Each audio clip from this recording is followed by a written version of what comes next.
Hello, Bacho. Let's read the given question.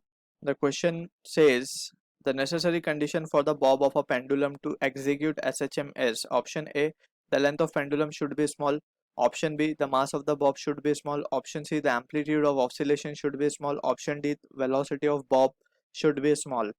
So, इस question में about SHM we need to understand few important things.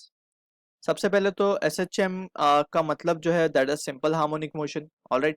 और simple का harmonic motion का जो expression है we write it has to be F equals to minus k x. Usually oscillatory motion का जो general expression होता है फोर्स का that is F equals to minus k x raise to n. लेकिन क्योंकि ये सिंपलेस्ट फॉर्म है of the oscillatory motion, हम इसे F equals to minus k x लेते हैं. ठीक है.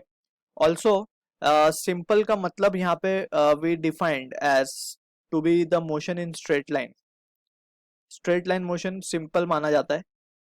स्ट्रेट लाइन, अगर पार्टिकल स्ट्रेट लाइन में ऑसिलेट कर रहा है तो that will be the case considered as a simple harmonic motion. ठीक है. So these are the few basic important point we need to keep in mind.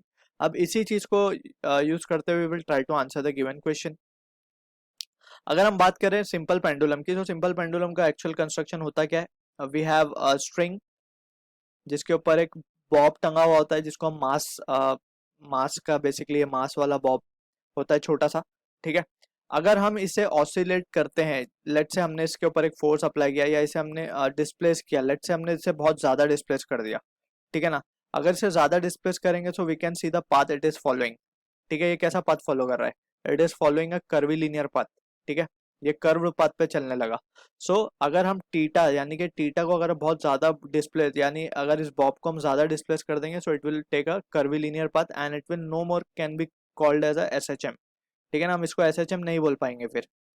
सो अगर ये ज्यादा डिस्प्लेस हो गया दैट मीन्स उसका एम्पलीट्यूड भी ज्यादा हो गया. क्लियर है ना. एम्पलीट्यूड होता है क्या, मीन पोजीशन से maximum displacement from the mean position.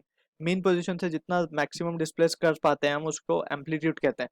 सो यहाँ पे बहुत ज्यादा डिस्प्लेस हो गया, लाइक डिस्प्लेस हो गया, एम्पलीट्यूड बढ़ गया, एंड एम्पलीट्यूड बढ़ गया that means we can say it has taken the curvilinear path. So वो oscillation हो सकता है लेकिन SHM we cannot say that SHM. ठीक है. अब इसके लिए क्या SHM हो तो उसके लिए क्या कंडीशन है, उसके लिए कंडीशन ये है कि we need to displace it very slightly ताकि वो ऑलमोस्ट स्ट्रेट लाइन पाथ की जैसा ही लगे, कुछ इस तरीके से. अगर हम अब देखें so it is almost a straight line path. ठीक है ना. मतलब बहुत कम डिस्प्लेसमेंट को हम कह सकते हैं कि बहुत कम डिस्प्लेसमेंट में हम कह सकते हैं कि इट हैज मूव्ड स्ट्रेट. ठीक है. तो एंगल जो थीटा है that should be very small, theta dash कह देते हैं. सो थीटा डैश जो है वो स्मॉल होना चाहिए थीटा से. So then only we can say कि it is an performing an SHM. Also अगर यहाँ पे हम ए की वैल्यू देखें तो ए बहुत छोटा हो गया, amplitude has reduce now, that is अगर हम इसको ए डैश कह दें so A dash is smaller than A और very smaller than A we can say. So यहाँ पे वी कैन से अगर length of the pendulum should be small, so that's not the case. Length से फर्क नहीं पड़ता, mass of the Bob से भी कोई फर्क नहीं पड़ रहा.